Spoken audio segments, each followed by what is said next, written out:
محرم الحرام کی 9 تاریخ اور کل آنے والا دن ہمارے سامنے عاشورہ کے دن سے یاد کیا جاتا ہے۔ اس وقت شہادت حسین رضی اللہ تعالی عنہ جو کہ ہمارے لیے آئیڈیل ہیں، نمونہ ہیں، رول ماڈل ہیں، ان کی سیرت، ان کی شہادت، ان کی قربانی، ان کے خاندان کی قربانی اور دین اسلام کی بقا اور اس کی افشا کے لیے، اس کو دنیا میں دور تک پھیلانے کے لیے جس طریقے سے انہوں نے اپنی تن من دھن کی بازی لگا دی تھی، اس چیز کے ذکر کے لیے اور تذکرے کے لیے ابھی یہ اس حقیر و فقیر سراپا تفسیر کا انتخاب ہوا ہے۔ اللہ تعالیٰ سے دعا ہے کہ اللہ تعالیٰ ہم سب کو حضرت حسین رضی اللہ عنہ کے جس طریقے سے انہوں نے زندگی گزاری، ان کے جو اخلاق تھے، ان کے جو ایمان تھا، ان کا جو کردار تھا، ان کی جو نوازشیں تھیں، ان کی جو کرم فرمائیاں تھیں، لوگوں کے ساتھ ہمدردی کے جو معاملات تھے، اس کے طریقے پر اور ان کی زندگی سے کچھ حصہ حاصل کر کے اپنی زندگی میں ہم سب کو شامل کرنے کی توفیق عطا فرمائے۔ کسی شاعر نے بہت اچھی بات کہی ہے کہ فنا فی اللہ کی راہ میں بقا کا راز مضمر ہے، فنا فی اللہ کی راہ میں بقا کا راز مضمر ہے، جسے مرنا نہیں آتا اسے جینا نہیں آتا۔ حضرت حسین رضی اللہ تعالی عنہ کی سیرت اور آپ کی شہادت عام طور سے ذکر جو کی جاتی ہے اور آپ کا تذکرہ جو شہادت حسین کے موضوع پر یا اسی طریقے سے کہا جائے کہ محرم الحرام کے ان دنوں میں کیا جاتا ہے، تو عام طور سے رواج یہ ہے، چاہے وہ اہل سنت والجماعت کے اندر یہ باتیں ہوں یا دوسرے حضرات کے درمیان یہ باتیں ہوں، ان کی شہادت کا ذکر کر دیا جاتا ہے، لیکن آپ کی سیرت، آپ کے کردار، آپ کے اخلاق، آپ کا ایمان، آپ کا تبرع، آپ کی عبادت، آپ کا زہد، آپ کا تقویٰ، آپ کی للہیت، آپ کے زاہدانہ زندگی، آپ کی فضیلت کے تعلق سے جو باتیں آئی ہیں، اس کو عام طور سے ذکر نہیں کیا جاتا۔ اسی لیے کہا جاتا ہے کہ عام طور سے حسینیت ذکر کی جاتی ہے لیکن اپنائی نہیں جاتی۔ اسی لیے کہا جاتا ہے کہ یزیدیت پر طعن و تشنیع کی جاتی ہے اور اس پر لعنتیں بھیجی جاتی ہیں، لیکن اس کو قاعدے سے اپنایا جاتا ہے۔ ہمیں اس چیز کو سمجھنا ہوگا۔ شہادت حسین کا جو اصل مرکز ہے، شہادت حسین کا جو اصل مقصد ہے، شہادت حسین کا جو اصل پیغام ہے، وہ چیز ہمارے سامنے ہونی چاہیے اور اس کا ہم پیغام لے کر کے جائیں اور اپنی زندگی میں کس طریقے سے شامل کرنا ہے، انشاءاللہ اس سبق کو بھی حاصل کرنا ہے۔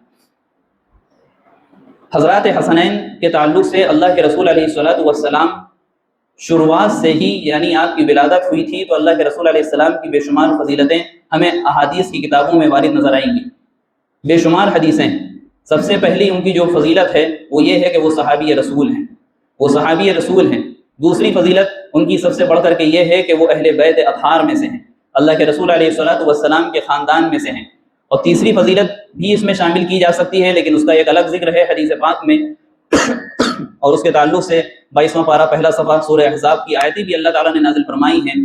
اہل بیت کو مخاطب کرتے ہوئے۔ اس میں یہ بات اللہ کے رسول علیہ السلام نے کی کہ ایک مرتبہ چادر اوڑھ کر کے نکلے، اس میں حضرت حسن آ گئے تو ان کو بھی چادر کے اندر شامل کر لیا، حضرت حسین کو بھی شامل کیا، حضرت علی کو بھی شامل کیا، حضرت فاطمہ کو بھی شامل کیا رضی اللہ عنہم اجمعین۔ اور یہ بات ارشاد فرمائی کہ ہؤلاء اہل بیتی، یہ ہمارے اہل بیت ہیں۔ یہ اس وقت کا واقعہ ہے جبکہ اللہ تبارک و تعالیٰ نے قرآن پاک سورہ احزاب کو جو ہم نے ذکر کیا آپ کے سامنے، اس میں یہ بات ارشاد فرمائی تھی کہ اے اہل بیت، ہم نے آپ لوگوں کو تمام نجاستوں سے، تمام گندگیوں سے پاک کر کے رکھا ہے۔ اے اہل بیت اطہار، اے نبی صلی اللہ علیہ وسلم کے گھرانے والوں، ہم نے تم لوگ کو پاک کر کے رکھا ہے۔ لہٰذا اللہ کے رسول نے اشارہ کیا کہ اہل بیت عظام یہ ہیں، اہل بیت اطہار یہ ہیں جن کو ہم نے اپنی چادر میں سمیٹا ہے۔ لیکن اہل سنت والجماعت کا عقیدہ یہ ہے کہ حضور اکرم صلی اللہ علیہ وسلم کی جتنی بھی اہلیہ، جتنی بھی ازواج مطہرات تھیں، وہ سب حضور اکرم صلی اللہ علیہ وسلم کے اہل بیت میں شامل ہیں۔ یہی ہمارا اور آپ کا عقیدہ بھی ہونا چاہیے۔ اہل سنت والجماعت سے جب نام لیا جاتا ہے تو بعض حضرات کے دل میں یہ کھٹکا ہوتا ہے کہ یہ فرقے کی بات کر رہے ہیں، یہ فرقے کی بات کر رہے ہیں، بلکہ اصل یہ ہے کہ یہ حضور اکرم صلی اللہ علیہ وسلم کی حدیث کی بات ہے۔ حضور علیہ السلام نے جب یہ بات ارشاد فرمائی تھی کہ میرے بنی اسرائیل میں 72 فرقے ہوئے تھے اور ہماری امت میں بھی 72 فرقے ہوں گے اور اس میں ایک فرقہ ایسا ہوگا جو جنت میں جانے والا ہوگا، تو لوگوں نے پوچھا کہ وہ فرقہ کون سا ہوگا؟ تو اللہ کے رسول علیہ السلام نے جو تعلیم ارشاد فرمائی تھی وہ یہ فرمائی تھی کہ ما انا علیہ واصحابی، کہ جو میرے طریقے پر اور میرے صحابہ کے طریقے پر ہوگا وہ جنت میں جانے والا ہوگا۔ وہاں پر کسی مسلک کا اللہ کے رسول نے ذکر نہیں کیا تھا، وہاں پر یہ نہیں بتایا تھا کہ بریلوی جائیں گے، دیوبندی جائیں گے، یہ نہیں بتایا تھا کہ سنی جائیں گے یا شیعہ جائیں گے، یہ نہیں بتایا تھا کہ مقلد جائیں گے غیر مقلد جائیں گے، کوئی کسی چیز کی تمیز نہیں بتائی۔ ایک اصول بتا دیا، ایک طریقہ بتا دیا، ایک بنیادی چیز امت کے سامنے رکھ دی اور یہ بتایا کہ جو بھی میرے طریقے کو فالو کرے گا اور جو بھی میرے صحابہ کے طریقے پر چلے گا اس کا راستہ سیدھا جنت میں جانے والا ہوگا۔ لہٰذا ما انا علی جو کہا گیا اس سے مراد اہل السنت ہے اور اصحابی سے مراد والجماعت ہے، اس طرف ہم نسبت کرتے ہیں کہ اہل السنت والجماعت ہمارا الحمدللہ عقیدہ ہے۔ آپ کے سامنے ابھی قرآن پاک دوسرے پارے کی آیت ہم نے پڑھی سورہ بقرہ کی، اس میں یہ بات اللہ رب العالمین نے ارشاد فرمائی ہے جو اللہ کے راستے میں شہید ہو جاتے ہیں کہ وَلَا تَقُولُوا لِمَن يُقْتَلُ فِي سَبِيلِ اللَّهِ أَمْوَاتٌ، اے لوگوں دیکھو ایسی بات ہے کہ اللہ کے راستے میں جو لوگ بھی شہید ہو رہے ہیں، قتل کیے جا رہے ہیں، مارے جا رہے ہیں، ان کو کبھی بھی اموات مرا ہوا نہ کہنا، ان کو مردہ نہ کہنا،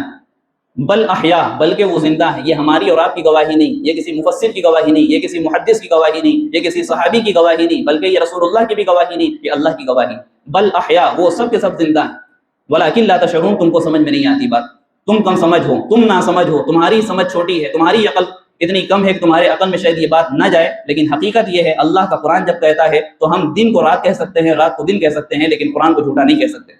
قرآن میں یہ بات ذکر ہے بل احیا وہ سب کے سب زندہ ہیں۔ اسی طریقے سے دوسری جگہ ایک اور جگہ ذکر کیا گیا ولا تحسبن الذين قتلوا في سبيل الله امواتا، جو لوگ اللہ کے راستے میں جاتے ہیں اور ان کو شہید کر دیا جاتا ہے ان کو امواتا یعنی مرا ہوا نہ کہنا، ان کو مرا ہوا نہ کہنا، بل احیاء عند ربهم يرزقون بلکہ وہ سب کے سب زندہ ہیں اور اللہ کے پاس ان کو رزق عطا ہو رہا ہے، ان کو رزق عطا ہو رہا ہے۔ لہٰذا جب وہ زندہ ہیں، اگر وہ حیات ہیں، اگر اللہ کے پاس ان کو رزق عطا ہو رہا ہے تو ان کے لیے ہم روئیں، ان کے لیے ہم ماتم کریں، ان کے لیے ہم تمام چیزیں کریں اور وہ چیزیں شامل کرنے کی کوشش کریں شریعت اسلامیہ میں اور دین محمدی میں جس کا کوئی ثبوت، جس کا کوئی اصل اور جس کی کوئی نظیر ہمیں نہیں ملتی۔ تو ظاہر سی بات ہے کہ اسلام میں اور شریعت میں افراط و تفریط کا معاملہ ہو جائے گا اور تحریف کے ہم شکار ہو جائیں گے، محرف کہلائیں گے قرآن کے، یعنی شریعت کے معاملے میں رد و بدل کرنے والے، تبدیلی کرنے والے، نئی چیز داخل کرنے والے ہم کہلائیں گے، لہٰذا اس چیز سے بھی منع کیا گیا اور بہت سخت وعید ہے۔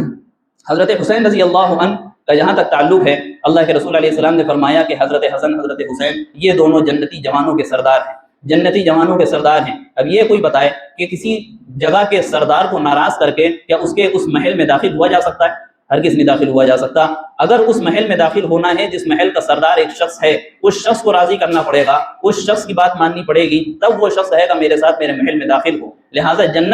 جنتی جوانوں کے سردار حضرت حسن حضرت حسین ہیں، اگر ان کو خدا نخواستہ کوئی ناراض کرتا ہے، ان کو کوئی تکلیف پہنچاتا ہے، ان کی سیرت کے خلاف کوئی کام کرتا ہے، ان کے ارشادات اور نصیحتوں کے خلاف کوئی کام کرتا ہے اور اپنی زندگی خدا نخواستہ گزارتا ہے، تو حال یہ ہے کہ وہ سردار کو ناراض کر رہا ہے۔ جب سردار ناراض ہوگا تو ہم کس طریقے سے جنت میں جانے والے ہوں گے؟ اس چیز کی طرف بھی توجہ کرنی چاہیے۔ اور دوسری طرف خواتین کا مسئلہ کہ جہاں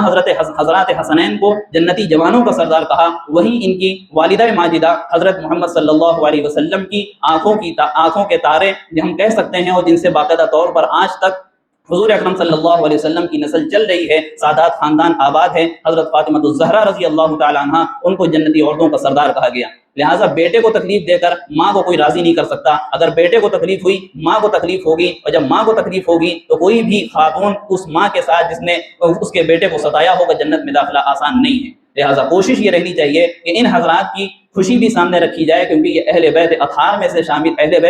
شامل ہیں، اور حضرت فاطمہ رضی اللہ عنہا بھی خاتون جنت کہا جاتا ہے ان کو، اور جنتی عورتوں کے سردار ان کو کہا گیا۔ دوسری حدیث میں اللہ کے رسول علیہ الصلوۃ والسلام نے حضرات حسنین کے تعلق سے بات ارشاد فرمائی کہ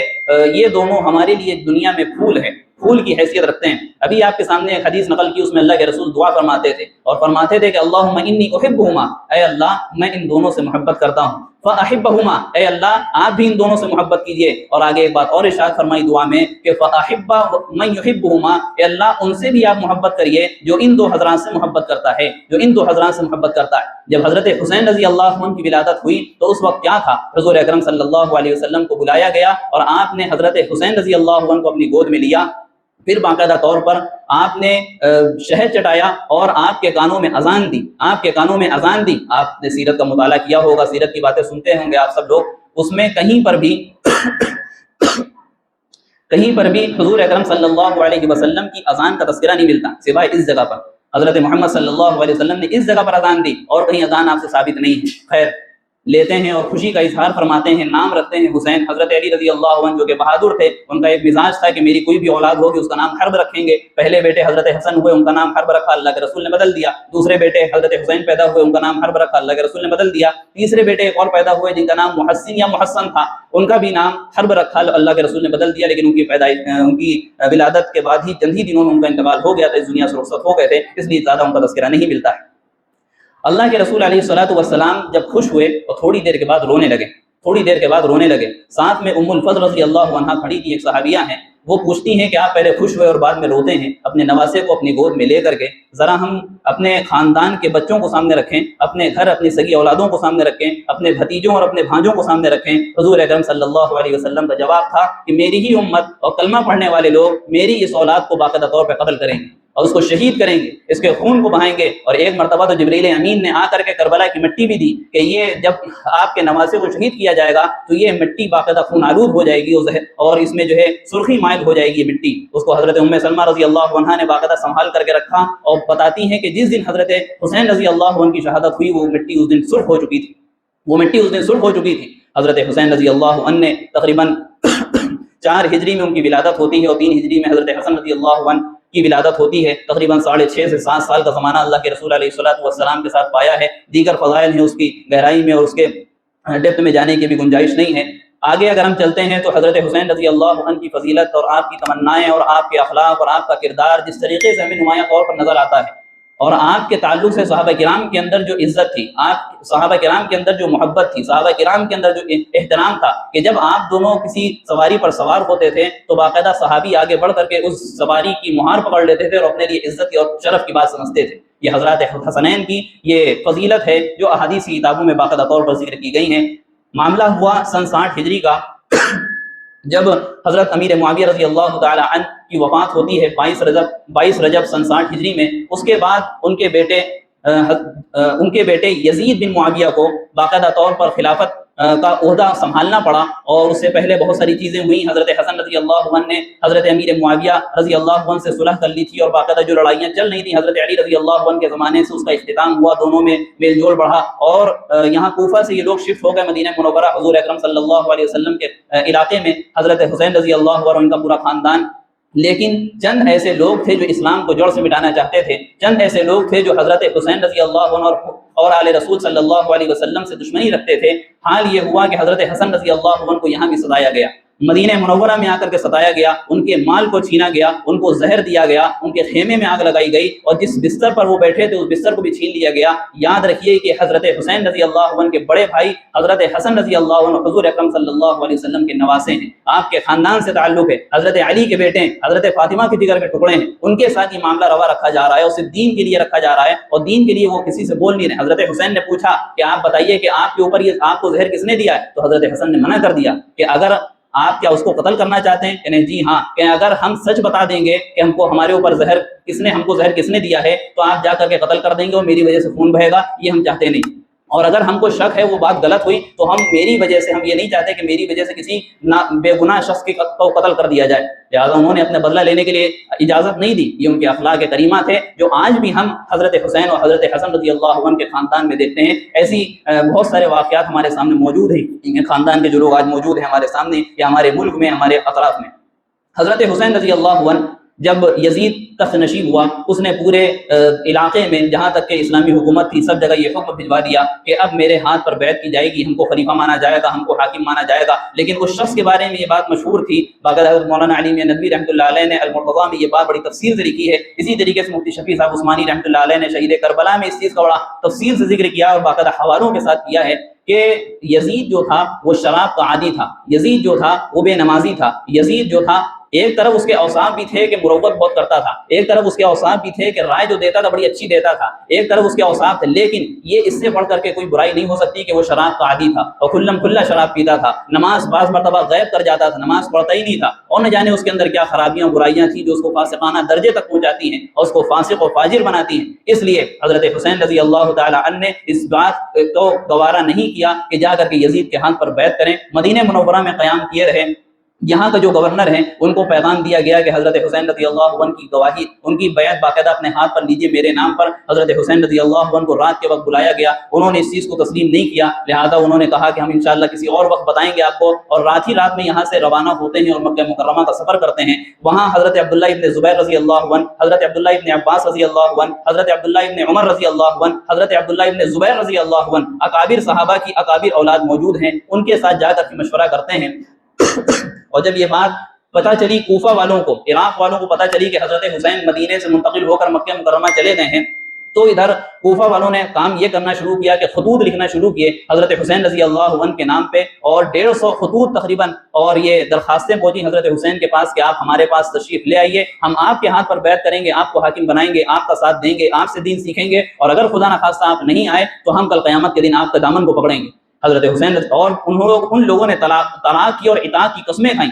یہ کہا کہ اگر آپ آئے اور ہم نے آپ کا ساتھ نہیں دیا تو ہماری بیوی کو طلاق ہے، اگر آپ آئے ہم نے آپ کا ساتھ نہیں دیا تو میرے جتنے بھی غلام اور باندی ہیں سب آزاد ہیں، یہاں تک کہ قسمیں کھائیں۔ تو حضرت حسین رضی اللہ عنہ کے دل میں یقین بیٹھ گیا۔ شریف خاندان کے لوگوں کا یہی معاملہ ہے کہ وہ جلدی دوسروں کے اوپر باقاعدہ بھروسہ کر لیتا ہے۔ حضرت حسین رضی اللہ عنہ نے بھروسہ کر لیا، حضرت علی کے ساتھ جو دھوکہ ہوا تھا وہ بھول گئے۔ یہاں دیگر جو صحابہ کرام کی جماعت موجود تھی انہوں نے روکنے کی کوشش کی، بالآخر یہ فیصلہ ہوا کہ ایک امبیسڈر بھیجا جائے، حضرت مسلم ابن عقیل رضی اللہ عنہ کو سفیر بنا کر بھیجا گیا کہ آپ جائیے کوفہ اور وہاں جا کر کے حالات دیکھیے کہ لوگ میرے ساتھ ہیں بھی یا نہیں، اگر ہیں تو ہم وہاں پر آتے ہیں، میرے ہاتھ پر بیعت ہو جائے گی، معاملات ٹل سکتے ہیں، جو لوگ ابھی یزید کی بیعت نہیں کر رہے ہیں یزید کے ہاتھ پر، وہ سب ہمارے ہاتھ پر بیعت کر لیں گے اور معاملات صحیح ہو جائیں گے اور خون ریزی نہیں ہوگی، مسلمانوں کا خون نہیں بہے گا۔ حضرت مسلم بن عقیل رضی اللہ عنہ گئے، ان کوفیوں کی بے وفائی دیکھیے، اور مسلمانوں کے ساتھ خاص طور سے حضرت حسین رضی اللہ عنہ کے ساتھ جو معاملہ انہوں نے کیا اس چیز کو دیکھیے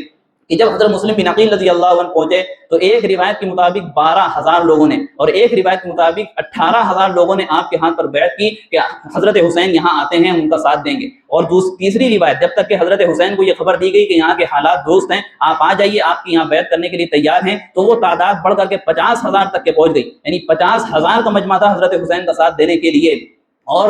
باقاعدہ 50,000 کا مجمع حضرت مسلم بن عقیل کا بھی ساتھ دینے کے لیے تیار تھا۔ لیکن یہ بات جب یزید بن معاویہ کو پتہ چلی تو اس نے فوراً جو کوفہ کے اندر نعمان ابن بشیر رضی اللہ عنہ گورنر کے طور پر مسلط باقاعدہ وہ حاکم بنائے گئے تھے، ان کو فوراً وہاں سے دستبردار کرتا ہے، اور ایک ظالم و جابر بادشاہ عبید اللہ ابن زیاد جس کا نام ہے اس کو مقرر کرتا ہے، اور یہ بات کہتا ہے کہ فوراً مسلم بن عقیل رضی اللہ عنہ کو گرفتار کرو یا ان کو شہید کر دو، ان کو قتل کر دو، تاکہ وہ حضرت حسین کی باقاعدہ بیعت نہ لے سکے۔ آتا ہے تو جو یہاں مجمع تیار تھا ہزاروں کا، اب حضرت مسلم بن عقیل رضی اللہ عنہ کے ساتھ کوئی کھڑا ہونے کے لیے تیار نہیں۔ ایک وقت وہ آیا کہ حضرت مسلم بن عقیل در در کی ٹھوکریں کھا رہے ہیں، کہیں ان کو راستہ بتانے والا کوئی نہیں، نئی جگہ تھی، نیا شہر تھا، مغرب کا وقت ہو چکا تھا، اندھیرا چھا چکا تھا، کوئی پوچھنے والا نہیں، کوئی سمجھنے والا نہیں، کوئی ساتھ دینے والا نہیں۔ ایک دو خواتین نے آپ کو پناہ دی، اپنے گھر میں رکھا، عبید اللہ ابن زیاد کو پتہ چلا، ان خواتین کو مار دیا گیا، ان کی گردنوں کو اڑا دیا گیا۔ پھر کون ڈر کے مارے رکھتا، لوگوں کو باقاعدہ طور پر رشوتیں دی گئیں، لوگوں کو ڈرایا گیا، دھمکایا گیا، تو کوئی مسلم بن عقیل کا ساتھ دینے والا نہیں تھا۔ بالآخر ایک اونچی جگہ پر ان کو لے جایا گیا، ان کے سر کو قلم کیا، پہلے سر اوپر سے نیچے پھینکا جاتا ہے، اس کے بعد ان کے جسم کو پھینک دیا جاتا ہے۔ یہاں خبر پہنچ چکی ہے حضرت حسین رضی اللہ عنہ کے پاس، انہوں نے اپنا سفر شروع کر دیا اور مکہ مکرمہ سے نکل چکے ہیں، مکہ مکرمہ سے نکل چکے ہیں اور کوفہ کے راستے پر ہیں۔ راستے میں ایک شخص آتا ہے، حضرت مسلم بن عقیل رضی اللہ عنہ نے اس کو اپنے باقاعدہ طور پر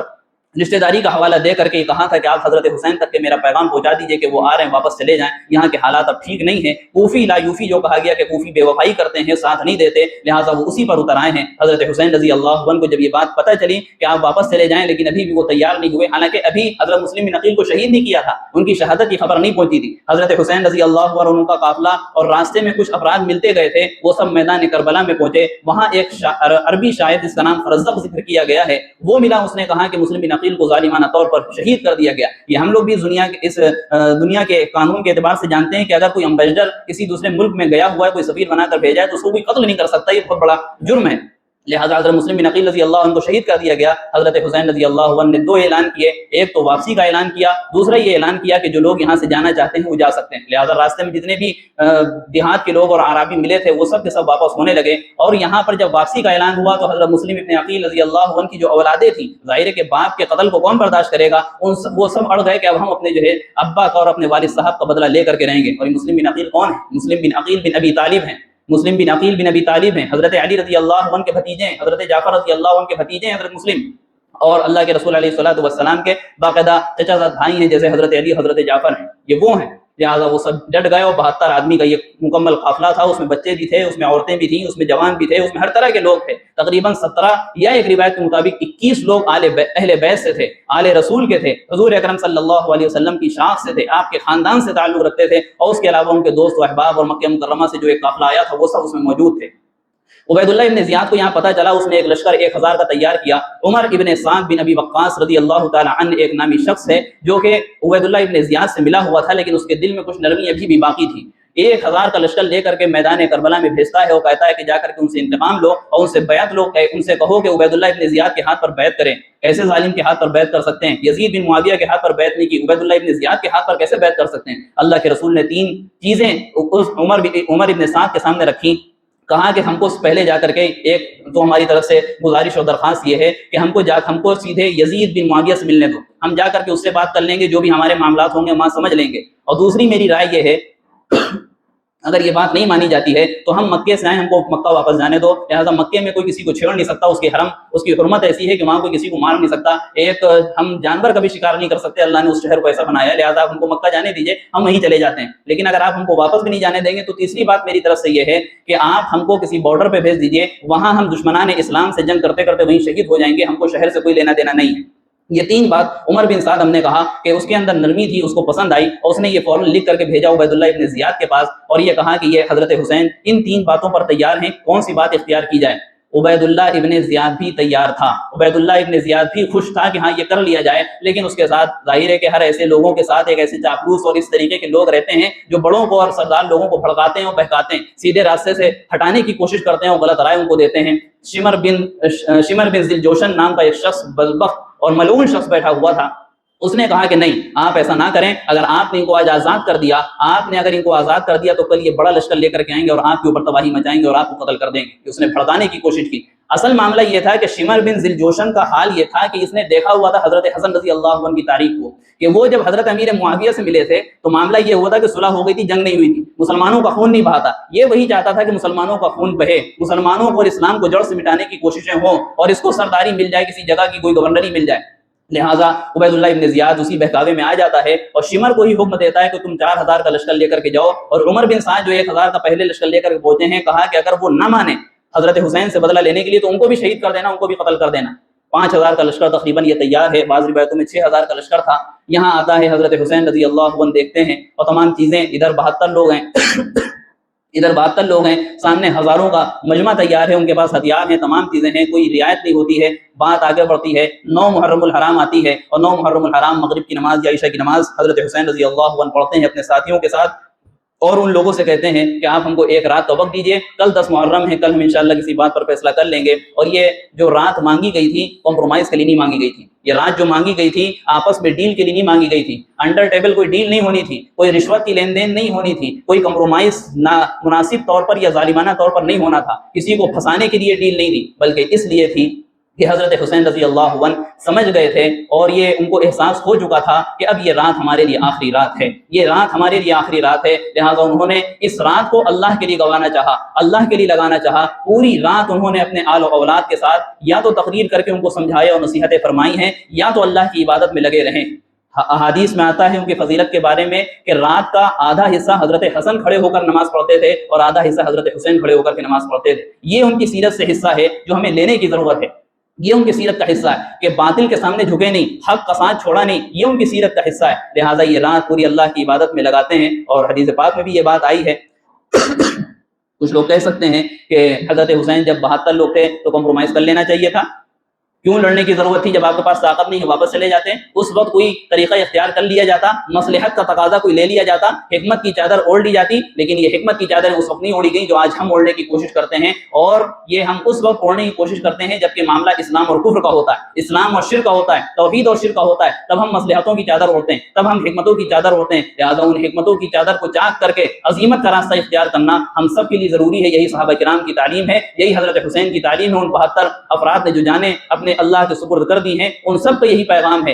ان سب کا یہی پیغام ہے کہ کوئی بھی کمپرومائز دین کے اصل کے معاملے میں نہیں ہوگا، شریعت کے معاملے میں نہیں ہوگا، توحید کے معاملے میں نہیں ہوگا، شرک کے معاملے میں کوئی کمپرومائز نہیں ہوگا۔ لہٰذا انہوں نے وہی کیا اور کوئی راستہ اختیار نہیں کیا کہ رات میں ہم یہ لوگ دشمن سو جائیں گے، ہم بھاگ جائیں گے، کچھ نہیں۔ اللہ کے رسول نے جو بات فرمائی تھی کہ من رأى منکم منکرا فلیغیرہ بیدہ فإن لم یستطع فبلسانہ وإن لم یستطع فبقلبہ وذلک اضعف الایمان، کہ کسی برائی کو دیکھو تو اپنے ہاتھ سے روکو، اگر ہاتھ سے نہ روک سکو تو زبان سے روکو، زبان سے نہ روک سکو تو کم سے کم دل میں اس برائی کو برائی سمجھو، اور یہ ایمان کا سب سے کمزور درجہ ہے۔ تو حضرت حسین کے بارے میں ہم کیسے کہہ سکتے ہیں کہ وہ کمزور درجے کے ایمان والے تھے؟ وہ تو اعلیٰ درجے کے ایمان والے تھے۔ لہٰذا انہوں نے اس حدیث پر عمل کیا اور ہاتھ سے اس برائی کو روکنے کی کوشش کی، اور یزید بن معاویہ کے ہاتھ پر بیعت نہیں کی، شمر بن ذوالجوشن کے ہاتھ پر بیعت نہیں کی، عبید اللہ ابن زیاد کے ہاتھ پر بیعت نہیں کی، اور وہ اس چیز کے لیے تیار رہے کہ ٹھیک ہے صبح جنگ ہوتی ہے تو ہونے دیں، ہم ان سب چیزوں کے لیے تیار ہیں۔ دوسرا دن ہوتا ہے، بعض لوگوں نے لکھا ہے کہ جمعے کا دن تھا، لیکن بعض نے لکھا کہ سنیچر کا دن تھا۔ وہ جو نماز کا وقت ہے، ظاہر ہے کہ سفر میں جو نماز ہوتی ہے وہ جمعے کی نماز نہیں ہوتی، وہ ظہر کی نماز ہوتی ہے۔ اسی ظہر کی نماز کا تذکرہ آیا کہ لوگوں کی طرف سے چڑھائی کی گئی حضرت حسین رضی اللہ عنہ کے قافلے کے اوپر، آپ کے بھائیوں کو شہید کیا گیا، آپ کے لڑکوں کو شہید کیا گیا، ایک ایک دو دو کر کے ہر کوئی شہید کر دیا گیا۔ حضرت حسین رضی اللہ عنہ کی حفاظت کے لیے لوگ آگے بڑھ رہے تھے اور شہید ہو رہے تھے۔ حضرت حسین سب کو اٹھا کر کے لے جاتے تھے اور خیموں میں رکھتے جاتے تھے، سب کے لیے دعا کرتے تھے جزاکم اللہ خیرا احسن الجزاء المتقین، کہ آپ سب کو بہتر بدلہ عطا کرے جو آپ نے تقوی کی زندگی گزاری ہے۔ اور باقاعدہ طور پر بالآخر ظہر کا وقت آ جاتا ہے، سامنے بھی مسلمان ہیں، کلمہ پڑھنے والے ہیں، اور حضرت حسین رضی اللہ عنہ نے یہ بات کہلوائی کہ ان سے کہیے کہ ہمیں ظہر کی نماز کا وقت دے دیا جائے، لیکن وہ دشمن بہرحال ان کے دلوں میں گویا کہ دل نہیں تھا، پتھر بھرے ہوئے تھے، ان کے اندر تب بھی رحم نہ آیا، انہوں نے نماز کی بھی گنجائش اور مہلت نہیں دی، بلکہ اس دوران بھی ایک شخص کو شہید کر دیا، اس دوران بھی شہید کر دیا۔ اب یا تو حضرت حسین کا پھر اعلان ہوا نماز سے کوئی کمپرومائز نہیں، آدھے جنگ کریں گے آدھے لڑائی کریں گے، آدھے جنگ کریں گے آدھے نماز پڑھیں گے۔ آدھوں نے جو ہے باقاعدہ صلاۃ الخوف، جو قرآن میں حکم آیا ہے کہ خوف کی نماز الگ ہوا کرتی ہے، ایک ایک رکعت کر کے پڑھنا پڑتی ہے، صلاۃ الخوف کا حکم دیا، لہٰذا آدھے جنگ کر رہے ہیں، اور جنگ بھی کس حالت میں، اس میں سے کتنے لوگ شہید ہو گئے، کتنے زخمی پڑے ہوئے ہیں، اپنے خون سے یا تو وضو ہو رہا ہے یا میدان کربلا کی مٹی سے تیمم ہو رہا، یہ وہ حالات ہیں، وہ حالات ہے۔ پانی پر روک لگا دی گئی، کوئی پانی کی طرف نہیں بڑھے گا، حضرت حسین کا قافلہ بھی نہیں بڑھے گا، ان کے جانور بھی نہیں بڑھیں گے، دشمنوں نے جا کر کے اس پہ قبضہ کر لیا، ہزاروں کا لشکر ہے، کون نپٹے گا؟ لیکن حضرت حسین ڈٹے رہے، حضرت حسین ڈٹے رہے اور نمازوں کو قائم کرتے رہے، اور نماز کی پابندی اور اس کا احترام اور اس کا اہتمام لوگوں کو اور حضور اکرم صلی اللہ علیہ وسلم کی امت کے حوالے گویا کہ کرتے رہے۔ لیکن آج افسوس کی بات، حسینیت ذکر کی جاتی ہے، حسینیت اپنائی نہیں جاتی، حسینیت ذکر کی جاتی ہے، حسینیت اپنائی نہیں جاتی، یہ سبق ہمارے سامنے نہیں آتے، صرف فضیلتیں آ جاتی، صرف فضیلتیں آ جاتی ہیں۔ بہرحال ظہر کی نماز کا جب ہو چکا وقت اور نماز ہو گئی تو حضرت حسین رضی اللہ عنہ کے اوپر جو سب سے پہلا حملہ ہوا، زرعہ بن شریک تمیمی بڑھا اور آپ رضی اللہ عنہ کے باقاعدہ کندھے پر اور آپ کے شانے پر آ کر کے حملہ کرتا ہے۔ پھر حضرت حسین رضی اللہ عنہ کو نیچے اتارا گیا۔ اسی درمیان ایک یہ بھی ذکر کیا گیا کہ ایک عبداللہ نام کا لڑکا تھا حضرت حسین رضی اللہ عنہ کا۔ ہم نے شروع میں بات کہی تھی کہ اپنے بچوں اور اپنے خاندان کے بچوں کو ذرا سامنے رکھیے گا، کیا ہم نے اس طریقے کی قربانیاں دی ہیں دین اسلام کی خاطر اور اس کی بقا کے لیے؟ کیا ہمارے سامنے اس طریقے کا کوئی منظر آئے اور ہم ٹوٹ نہیں جائیں گے، ہم بک نہیں جائیں گے؟ کیا ہمارا ایمان اس طریقے کا مضبوط ہے کہ ایسے حالات آنے کے بعد بھی ہم ڈٹے رہیں اسلام پر؟ کیا ہمارا ایمان ایسا مضبوط ہو چکا ہے کہ ہم بکیں گے نہیں اس موقع پر، جبکہ ہم کو رشوتیں دی جائیں، جبکہ ہم کو جو ہے تمام فیسلٹیز دی جائیں، لگژری لائف گزارنے کی باقاعدہ آفر دیے جائیں، بھلے چند دنوں کے بعد چند مہینوں کے بعد ہم کو کاٹ کر پھینک دیا جائے، ہم کو بدحال کر دیا جائے، وہ ایک الگ چیز ہے، لیکن ایسے موقعوں پر باقاعدہ ہم غفلت کا شکار ہو جاتے ہیں اور ہم باقاعدہ بکنے کے لیے تیار ہو سکتے ہیں اگر ہمارا ایمان مضبوط نہیں ہے۔ لہٰذا اپنے ایمان کی فکر کی طرف بھی ہم کو توجہ دینے کی ضرورت ہے اس واقعے سے۔ تو حضرت حسین رضی اللہ عنہ کے ایک صاحبزادے جن کا نام عبداللہ ذکر کیا گیا اور بعض جگہ علی اصغر ذکر کیا گیا ہے، لیکن مفتی شفیع عثمانی صاحب رحمۃ اللہ علیہ نے اپنی کتاب میں عبداللہ نام ذکر کیا ہے، اس کی عمر 6 مہینے کی بتائی، 6 مہینے کی بتائی ہے۔ اندر خیمے سے آواز آتی ہے خاتون کی، اہلیہ کی، کہتی ہے کہ بچہ پیاسا ہے، اس کو پانی پلا دیجئے، دشمنوں کا قبضہ ہے پانی پر۔ حضرت حسین رضی اللہ عنہ اس کو گود میں لے کر کے آتے ہیں، 6 مہینے کا بچہ کتنا چل سکتا ہے آپ سب جانتے ہیں، گود میں لے کر کے آتے ہیں، دشمنوں کی طرف اشارہ کر کے اس کو مخاطب کر کے کہتے ہیں کہ تمہاری دشمنی ہم سے ہے، ہم کو پانی نہ دو، لیکن اس بچے کا کیا قصور ہے، اس بچے کو پانی عنایت فرما دو۔ لیکن ان ظالموں کے دل میں ہم نے بتایا کہ پتھر گویا کہ بھرے ہوئے تھے، دشمنان اسلام تھے، اسلام اور مسلمانوں کو جڑ سے مٹانے کی ناپاک کوششیں کر رہے تھے، لہٰذا ان کی طرف سے پانی نہیں، ان کی طرف سے ایک تیر آتا ہے اور حضرت حسین رضی اللہ عنہ کے اس چھوٹے لڑکے جس کا نام عبداللہ یا علی اصغر تھا، ان کے جا کر کے حلق میں لگتا ہے۔ جب حلق سے وہ تیر نکالا جاتا ہے تو خون کا فوارہ نکلتا ہے اور باقاعدہ حضرت عبداللہ رضی اللہ عنہ کی شہادت ہو جاتی ہے۔ حضرت حسین رضی اللہ عنہ نے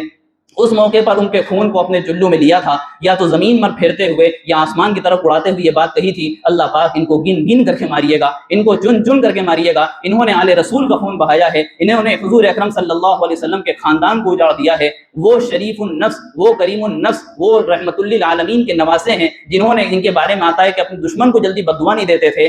طائف والوں نے اتنا ستایا، کہا کہ بد دعا دے دیجیے، دعا کر رہے ہیں اللہ پاک ان کو ہدایت دے دیجیے، ان کے نواسے ہو کر کے یہ بد دعا دے رہے، ذرا سوچیے کیا عالم رہا ہوگا۔ ایک 6 مہینے کا بچہ ایک باپ کی گود میں تیر آ کر کے اس کو شہید کر دیتا ہے، اور دین اسلام کے لیے ڈٹے ہوئے ہیں، کوئی کمپرومائز کرنے کے لیے تیار نہیں ہے۔ حضرت حسین رضی اللہ عنہ بہرحال جا کر کے اپنے خیمے میں پھر سے رکھا جا کر کے، اور جنگ آگے بڑھتی ہے۔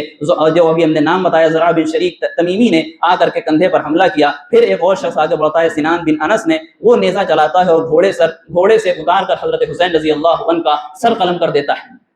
دیتا ہے۔ حضرت حسین رضی اللہ عنہ کی جب لاش چیک کی گئی تو 73 نشان تلوار کے تھے اور 74 نشان باقاعدہ طور پر نیزوں کے تھے اور دوسری ضربوں کے تھے۔ حضرت حسین رضی اللہ عنہ کے سر کو قلم کیا گیا، نیزوں پر حضرت حسین رضی اللہ عنہ کے سر کو اٹھایا گیا، آپ کی لاش اور آپ کے ساتھ شہید ہونے والوں کی لاشوں پر گھوڑے دوڑائے گئے، اور یہ لاش جب عبید اللہ ابن زیاد کو پتہ چلی تو یزید کے پاس لے جائی گئی۔ وہاں حضرت حسین رضی اللہ عنہ کی 2 چھوٹی بیٹیاں، ان کا تذکرہ آپ کو انشاءاللہ پتہ چل جائے گا، ایک کا نام زینب اور ایک کا نام سکینہ، وہ لوگ بھی وہاں پر پہنچی، اور ایک بڑی تعداد وہاں پر پہنچی جو لوگ وہاں پر موجود تھے۔ یزید نے کچھ بڑا ریئیکشن نہیں کیا، کچھ بڑا ایکشن نہیں لیا وہاں پر، لیکن جب لگا کہ ان کے گھر کی عورتیں بھی رونے لگی یزید کے، تب لگا کہ کچھ معاملات ہیں، تو اس نے 1-2 الفاظ کہے، لیکن عبید اللہ ابن زیاد شمر بن ذوالجوشن کو برطرف نہیں کیا تھا، جس طریقے سے نعمان بن بشیر کو کر چکا تھا۔ حال یہ ہوا، حضرت حسین رضی اللہ عنہ کا سر یزید بن معاویہ کے سامنے رکھا ہوا ہے، اور ان کی 2 بیٹیاں اپنے باپ کے کٹے ہوئے سر کو دیکھنے کے لیے اپنی انگلیوں کے بل، اپنے ایڑیوں کے بل کھڑے ہو کر کے دیکھنا چاہ رہی ہیں کہ میرے مرے ہوئے اور کٹے ہوئے باپ کا سر ہم کو دیکھنے کو مل جائے، لیکن ان کو دیکھنا نصیب نہیں ہوا۔ اسلام اسی طریقے سے نہیں پھیلا، بڑی قربانیاں ہیں حضرت حسین رضی اللہ عنہ کی۔ صرف شہادت کا تذکرہ کرنا اصل نہیں ہے، ان کی شہادت کا کون سا حصہ ہمارے اندر داخل ہے، ہم اپنی زندگی میں کون سی قربانی دے رہے ہیں اس دین کے لیے، رسول اللہ صلی اللہ علیہ وسلم کے لیے، یا اس قرآن پاک کے لیے۔ ہماری زندگیاں بیت جاتی ہیں، ہمارا قرآن درست نہیں ہوتا، ہماری زندگیاں بیت جاتی ہیں، ہماری نماز درست نہیں ہوتی۔ وہ حضرت حسین رضی اللہ عنہ کی اپنی زندگی اسی دین کے لیے قربان کرنا، صبح سے شام تک ہماری زندگی میں صرف دنیا کی طرف، آخرت کی طرف ہمارے اندر کیا ہے؟ حضرت حسین سے سبق کیا لیا؟ محرم کیا اس لیے آتا ہے کہ ہم حلیم بنا لیں اور جو ہے باقاعدہ بریانی بنا لیں اور فلاں چیز بنا لیں اور کھا لیں؟ کیا کھانے کا مہینہ؟ ہرگز نہیں۔ حضرت حسین کا نام لینے والے اگر ہیں تو حضرت حسین کی قربانیاں یاد کرنی ہوں گی، ان سے سبق لینا ہوگا۔ لیکن پھر وہی بات ہے کہ اللہ تعالیٰ کو جو منظور تھا، جو ہونا تھا وہ ہوا، اور ایک پیغام امت تک کے پہنچا کہ حضرت حسین شہید ہو کر کے بھی، اپنی جانوں کا نذرانہ پیش کر کے بھی وہ ہارے نہیں، اور یزید جیت کر بھی وہ جیتا نہیں، بلکہ وہ ہار گیا۔ دنیا آج یزید کا نام لینا گوارا نہیں کرتی، اور آج سب حضرت حسین کو بڑی شان کے ساتھ یاد کرتے ہیں، غیر مسلم بھی ان کو جو ہے یاد کرتے ہیں، باقاعدہ روتے ہیں اور ان کا تذکرہ کر کے اشکبار ہو جاتے ہیں، اور ان کی مظلومیت کا دم بھرتے ہیں کہ باقاعدہ وہ مظلوم تھے اور ان کا خاندان مظلوم تھا۔ یہ کوئی معمولی چیز نہیں ہے، یہ قربانی کوئی ایسے ہی ہم نے سن لیا، ایک کان سے دوسرے کان سے نکال دیا، یہ بڑا آسان ہے۔ ہمارا کہنا آسان، آپ کا سننا آسان، لیکن یہ قربانی کی جگہ پر اپنے آپ کو رکھنے کی کوشش کریں۔ کیا ہمارے ساتھ جب یہ حالات آئیں گے تو کیا ہم اس کے لیے تیار ہیں؟ آج دنیا کے حالات، خاص طور سے ہمارے ملک کے حالات، جو ارتداد کے واقعات آپ کے سامنے، ہمارے سامنے آ رہے ہیں، وہ کون سے ہیں؟ چند کوڑیوں کی خاطر اپنے ماں باپ کے تعلق کو ختم کر دیا جاتا ہے، ماں باپ کے رشتے کو ختم کر دیا جاتا ہے، اسلام، اللہ اس کے رسول کے رشتے کو ختم کیا جا رہا ہے۔ یہ کون سا ایمان ہے؟ یہ کون سا اسلام ہے جس کو ہم فالو کر رہے ہیں؟ یہ کون سی حضرت حسین سے محبت ہے؟ یہ کون سی عاشق رسول ہم بنے پھر رہے ہیں اور پوری دنیا میں لوگوں کے سامنے ڈنکا بجا رہے ہیں؟ یہ صرف ایک دعوے ہیں، یہ صرف ایک نعرے ہیں۔ اگر واقعی محبت دیکھنا ہے حضور انور صلی اللہ علیہ وسلم سے تو حضرت حسین سے سیکھیں کہ مدینہ منورہ میں پہلے موجود تھے، 50,000 نماز کا ثواب ایک نماز میں ملتا ہے، لیکن جب پتہ چلا کہ یزید بن معاویہ کے ہاتھ پر بیعت کرنا ہے، فوراً ہجرت کر کے مکہ مکرمہ پہنچے، وہاں گئے، 1,00,000 نمازوں کا ثواب ایک نماز پہ ملتا ہے۔ وہاں پتہ چلا کہ امت خطرے میں ہے اور دین خطرے میں ہے، وہاں سے روانہ ہوتے ہیں 1,00,000 نماز کا ثواب چھوڑ کر کے، اور باقاعدہ شہادت ان کو نظر آ رہی ہوتی ہے۔ اور حضور اکرم صلی اللہ علیہ وسلم نے جو ذکر کیا تھا، کہ جو تمنا اپنی ظاہر کی تھی، لوددت ان اقاتل فی سبیل اللہ فاقتل ثم احیا ثم اقتل ثم احیا ثم اقتل، کہ میرا جی یہ چاہتا ہے کہ میں اللہ کے راستے میں جاؤں اور شہید کر دیا جاؤں، پھر مجھے زندہ کیا جائے، پھر مجھے شہید کر دیا جائے، پھر مجھے زندہ کیا جاؤ، پھر مجھے شہید کر دیا جائے۔ گویا کہ نانا کی تمنا کو نواسے نے عملی جامہ پہنانے کی کوشش کی ہے، اور اس پر عمل کر کے امت کو اور باقاعدہ آگے آنے والوں کو دکھایا ہے کہ اسلام کس طریقے کی قربانیاں مانگتا ہے، ایسے ہی ان کو رضی اللہ عنہ و رضوا عنہ کا لقب نہیں ملا تھا، ایسے ہی ان کو اصحاب الجنہ نہیں کہا گیا، ایسے ہی ان کو اولئک هم الراشدون اولئک هم الفائزون نہیں کہا گیا۔ لہٰذا ہمیں ضرورت ہے اس بات کی سمجھنے کی کہ جتنے بھی وہ دشمن تھے پھر ان میں سے کوئی اچھی موت نہیں مرا، کوئی اچھی موت نہیں مرا۔ جس نے پانی بند کیا تھا وہ پیاسا اس دنیا سے گیا، اتنا پانی پیتا تھا لیکن پیاس بجھتی نہیں تھی، پیاس بجھتی نہیں تھی۔ کتابوں میں لکھا ہے، حضرت مفتی شفیع عثمانی صاحب نے لکھا ہے کہ وہ اتنا پانی پیا کہ اس کا پیٹ پھٹ گیا اور اسی میں مر گیا۔ بعض دشمنوں کا حال یہ ہوا جس نے حضرت حسین کے اوپر حملہ کیا تھا کہ اس کا چہرہ کالا ہو گیا اس دشمن کا، بعض کو آگ نے پکڑ لیا اور آگ سے جل کر کے وہ اس دنیا سے رخصت ہوا ہے۔ یہ سب کچھ ہوا ہم دشمنوں کے ساتھ، لیکن حضرت حسین کل بھی زندہ تھے، آج بھی زندہ ہیں، قیامت تک زندہ رہیں گے۔ اگر حضرت حسین کی مخالفت کی تو کہیں ایسا نہ ہو کہ کل میدان قیامت میں، میدان محشر میں حضرت حسین رضی اللہ عنہ ہمارا دامن پکڑ کر کے حضور اکرم صلی اللہ علیہ وسلم کے پاس لے جائے اور ہماری شکایت کریں، اے نانا جان، ہم نے تو آپ کے دین کی حفاظت کے لیے میدان کربلا میں اپنی جان دی تھی، یہ آپ کے امتی ہیں، انہوں نے کیا کیا ذرا ان سے پوچھیے، انہوں نے کون سی قربانی دی نماز کو قائم کرنے کے لیے، قرآن کو سیکھنے کے لیے، شریعت کو سمجھنے اور اس پر عمل کرنے کے لیے، یہ ان سے ذرا پوچھیے، ہم کیا جواب دیں گے؟ ہم وہاں پر کیا جواب دیں گے کہ حضرت حسین کے نام پر ہم نے طرح طرح کی خرافاتیں کی، حضرت حسین کے نام پر ہم نے وہ چیزیں ایجاد کی جو شریعت میں نہیں ہیں۔ اس کے بعد باقاعدہ تابعین اور طبع تابعین کا دور رہا، انہوں نے کون سی 10 محرم کو یا اسی طریقے سے 7 محرم کو یا اسی طریقے سے محرم کے مہینے کو غم کا مہینہ کہا؟ کون سے ایسے لوگ؟ کسی نے ایسا نہیں کہا، بلکہ اللہ کے رسول علیہ الصلوۃ والسلام کی اگر ہم تعلیم اور حدیث دیکھتے ہیں تو پتہ چلتا ہے کہ اللہ کے رسول نے محرم الحرام کے مہینے کو اللہ کا مہینہ کہا ہے۔ افضل الصیام بعد رمضان شہر اللہ المحرم، کہ رمضان کے بعد جو سب سے افضل ترین روزے اللہ کے نزدیک ہیں وہ محرم الحرام یعنی اللہ کے مہینے کے روزے ہیں، اللہ کے مہینے کے روزے ہیں۔ اللہ کے رسول کہہ رہے ہیں کہ اللہ کا مہینہ ہے، ہم کہہ رہے ہیں غم کا مہینہ ہے۔ اللہ کے رسول کی تعلیم کچھ اور ہے، ہمارا عمل کچھ اور ہے، تو بتائیے ہم کو جنت کون لے جائے گا؟ بتائیے ہم کو جنت کا سرٹیفکیٹ کیسے ملے گا؟ وہ سرٹیفکیٹ جس میں محمد رسول اللہ کی اسٹیمپ لگی ہو، وہ سرٹیفکیٹ جس میں باقاعدہ حضرت حسین سے محبت کا دم بھرا جاتا ہو اور ان کے طریقے کو فالو کیا جاتا ہو، کیسے جنت ہم کو مل سکتی ہے؟ کیسے ہم ہدایت کے راستے پر قائم ہو سکتے ہیں، گامزن ہو سکتے ہیں؟ بہت سارے تابعین طبع تابعین آئے، بزرگان دین آئے، لیکن کہیں سے وہ اعمال ثابت نہیں ہے جو آج ہمارے یہاں